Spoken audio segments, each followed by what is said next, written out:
Welcome back, Lunicorns, from my quarantine cave at home. That's why I'm doing this right now, taking the opportunity, the time that I have. Today, I want to talk to you about research, which is the third step in my previous video about the 8 steps towards entrepreneurship and starting your own business. Research is a broad term and can be quite scary because research means, analyzing data that you might not understand or have access to. So that's why this lecture, I want to give you a few top tips and tricks to how to get around that and how to get the best out of research that works for you, which later will feed into the business information you put together that you present to potential customers, potential investors, potential partners, you name it. So my first step is understanding that there are 2 forms of research, primary and secondary.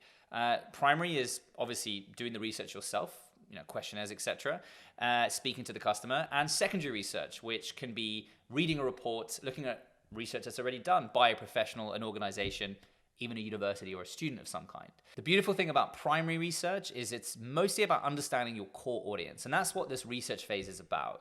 Understanding your core audience. Who is your target market? So that's why I want to make a point that you, during the research phase, should try to find out a few things.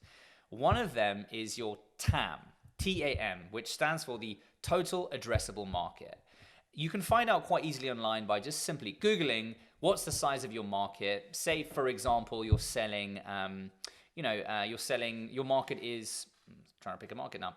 Your market is beverage sales, alcoholic beverages. You can simply Google alcoholic beverage sales in the US, the UK, globally, and relatively accurately find out the size of the market. But you're not probably going to sell to the entire market. So you should find out the total addressable market. So that's simply finding out what segment of the market size, the value of that segment is applicable to your business. So that's the TAM, the total addressable market. In terms of market research, the size of the market is also very important. So you also want to find out, is that market growing? If you start making books or selling things offline, it's probably a declining industry. Maybe printing magazines, if that's what you want to do, is probably not the best high growth market to get into. So understanding a thing called the CAGR, the CAGR, compound annual growth rate of your industry, is quite important in the early phases. Investors look at this. Investors look to see if your market, the industry that you're building your business in, is growing and at a high rate. All industries, apart from old industries, tend to grow at a few percentages per year. Some industries grow at double digits, even triple digits per year. An example of that is the blockchain industry, fintech, financial technology. Those industries are growing at double digits, if not triple digits per year. Investors like that, and founders and entrepreneurs like that too, because it's a sexy industry. And if you're just in that industry, arguably you're going to be carried with it. It's like a very big wave. If you're in the wake, you get moved forward. There's a lot of free resources online to do primary research. And this is really important because it allows you to have a direct communication with your customer. And you can set the framework for the questions. And my recommendations would be to use Google Forms, which is free if you have the Google accounts. Typeform, another really great platform that is free to a certain degree, but you can get a lot done with what their free solution provides. And also SurveyMonkey, again, a freemium model. You can get a lot of free services and a few extra paid ones if you want. And this is a very simple way to push a questionnaire out to your family and friends, or to get friends to share it in Facebook groups, or even send emails, cold emails if you need, to try and access those customers and that information. Try and find out what they buy already, how frequently they buy it if you're selling something to that target group. But also one thing to bear in mind is I see this all too often, that founders and early stage entrepreneurs find out that the business idea or the customer is already using an existing solution or service. Don't get disheartened by this. Just because it's been done doesn't mean it's been done right. But primary research is very important because it allows you to get direct information from your customers. So that is primary research. Now, secondary research. Secondary research is another area. Now, like I said already, secondary research is simply finding data that's already been organized and structured from another partner, organization, student, and reading that and using that data. One thing to bear in mind is make sure it's a valid source.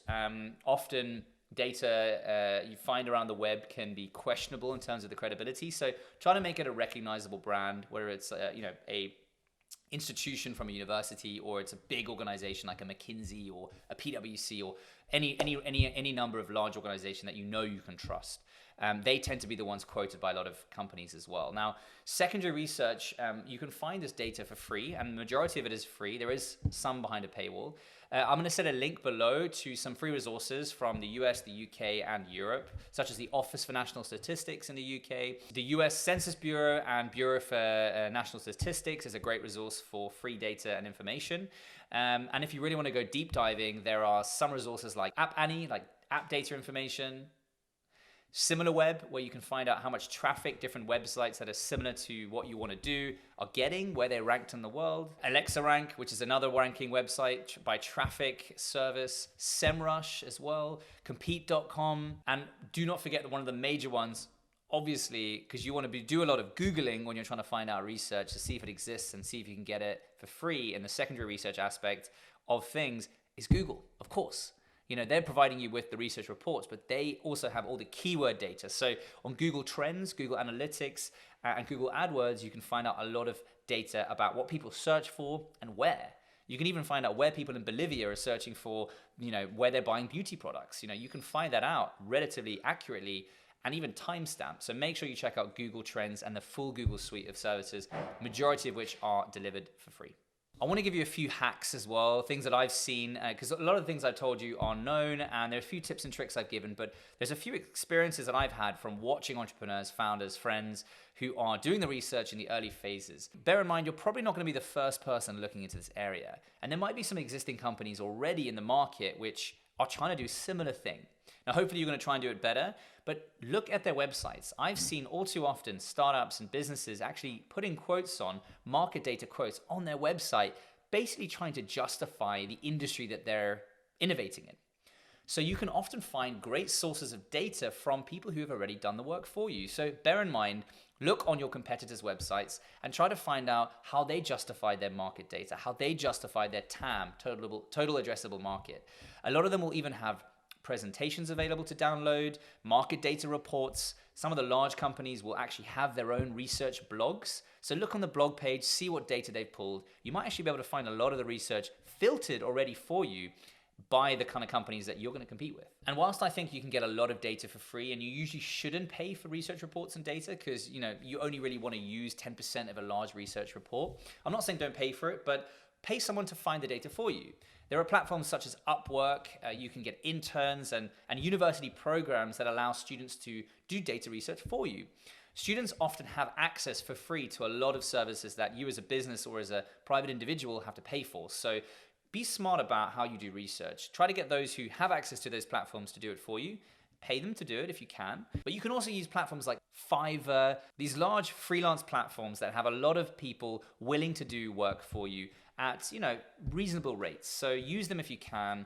If you can't scrape data very easily, write code and lines of script to scrape data, get them to do it for you. And lastly, when structuring all this information into readable and understandable content, I would highly recommend looking into doing a SWOT analysis. Now, a SWOT analysis is quite a textbook example, a business school textbook example, but you know what? Nothing's really come along that's better, so why not use something or reinvent something when you can use something that exists? A SWOT is a SWOT analysis where you evaluate the strengths, weaknesses, opportunities, and threats that your business idea and industry has to it. It's an easy way, it's very standardized, people know and get it.